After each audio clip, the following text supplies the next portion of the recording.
नमस्कार, सी न्यूज भारत में आप सभी का स्वागत है और इस वक्त मैं आपके साथ ऋचा सिंह। वक्त हो चुका है खबरें अब तक का। खबरें अब तक में बात होगी महाकुंभ में हुए अनोखे चमत्कार की, अमेरिका से मिले भारत को नए अरमान की और दिल्ली की सूरत में आने वाले बड़े बदलाव की। इन मुद्दों पर होगी विस्तार से चर्चा, लेकिन उससे पहले इस वक्त की हेडलाइंस पर डाल लेते हैं एक नजर। साउथ कोरिया में बुसान के एक होटल में लगी भीषण आग, 6 लोगों की मौत। गुजरात के कच्छ में कांडा स्पेशल इकोनॉमिक जोन के गोदाम में लगी आग। गोवा में ब्रिटिश महिला से रेप मामले में कोर्ट 17 फरवरी को सुनाएगा फैसला। पाकिस्तान के बलूचिस्तान में बम विस्फोट, 11 लोगों की मौत। महाकुंभ पर गलत जानकारी फैलाने के आरोप में 53 सोशल मीडिया अकाउंट्स पर की गई कार्रवाई। शांति की चर्चा के बीच रूस का वार, यूक्रेन के न्यूक्लियर प्लांट पर हमला।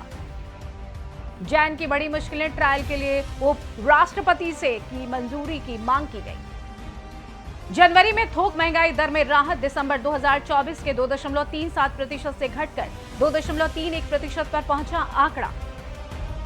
सोने की कीमतें बढ़ने से आभूषणों की 80% तक घटी मांग, शादी के मौसम के बावजूद धीमी हुई खरीदी।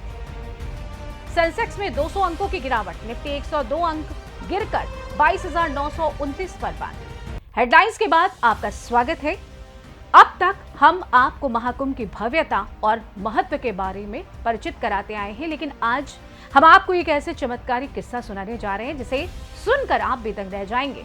कभी कभी हकीकत भी किसी फिल्मी कहानी से कम नहीं होती। ऐसा ही कुछ हुआ प्रयागराज के खुंटी गुरु के साथ, जो महाकुंभ के दौरान भयंकर भगदड़ में लापता हो गए थे। जब उनका परिवार और मोहल्ले वाले उन्हें मृत मानकर उनकी 13वीं की तैयारी करने लगे, तो अचानक वो वापस लौटे और माहौल पल भर में गम से खुशी में बदल गया। ये चमत्कारी घटनाक्रम किसी फिल्म के रोमांचक ट्विस्ट जैसा था।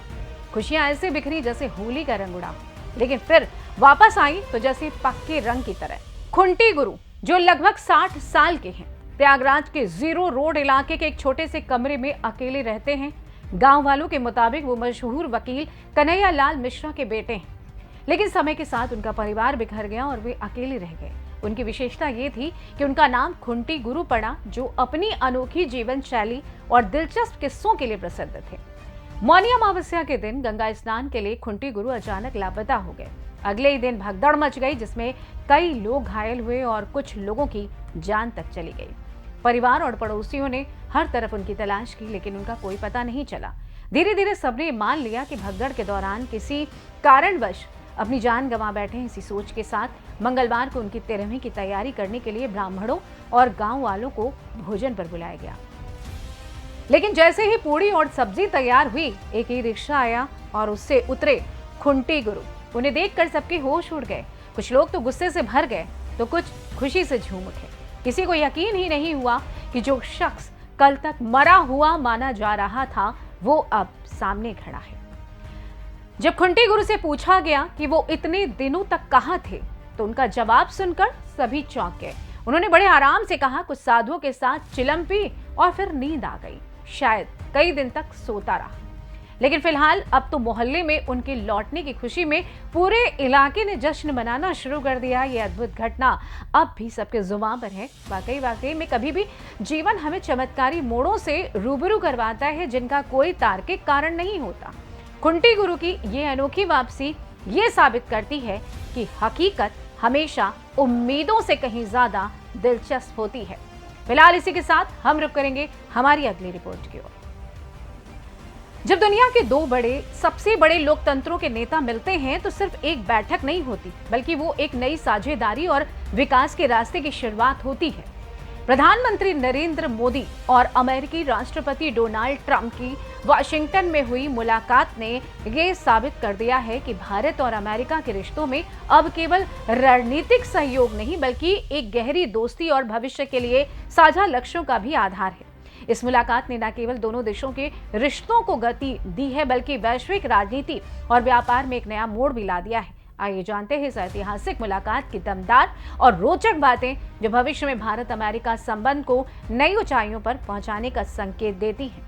व्हाइट हाउस में प्रधानमंत्री मोदी और राष्ट्रपति ट्रंप के बीच गर्मजोशी से गले मिलने का दृश्य था।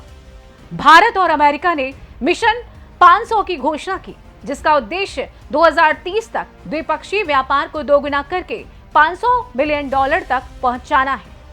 बांग्लादेश संकट के संदर्भ में ट्रंप ने कहा कि इस मामले में अमेरिका की कोई भूमिका नहीं होगी और यह फैसला पीएम मोदी करेंगे। दोनों नेताओं के बीच एक महत्वपूर्ण ऊर्जा समझौता हुआ जिसमें अमेरिका ने भारत को तेल और गैस का प्रमुख सप्लायर बनाने का वादा किया। राष्ट्रपति ट्रंप ने घोषणा की कि अमेरिकी भारत को F-35 लड़ाकू विमान देने का रास्ता खोलने जा रहा है। यह भारत के सैनिक क्षेत्र में एक बड़ा कदम होगा। राष्ट्रपति ट्रंप ने यह ऐलान किया कि 2008 के मुंबई आतंकवादी हमले के साजिशकर्ता तहव्वुर राणा को भारत प्रत्यर्पित किया जाएगा। प्रधानमंत्री मोदी ने ट्रंप के दूसरे कार्यकाल के दौरान दोनों देशों के रिश्तों को नई दिशा देने का संकल्प लिया। उन्होंने कहा कि 1+1 यानी 11 ये शक्ति दुनिया के कल्याण के लिए काम आएगी।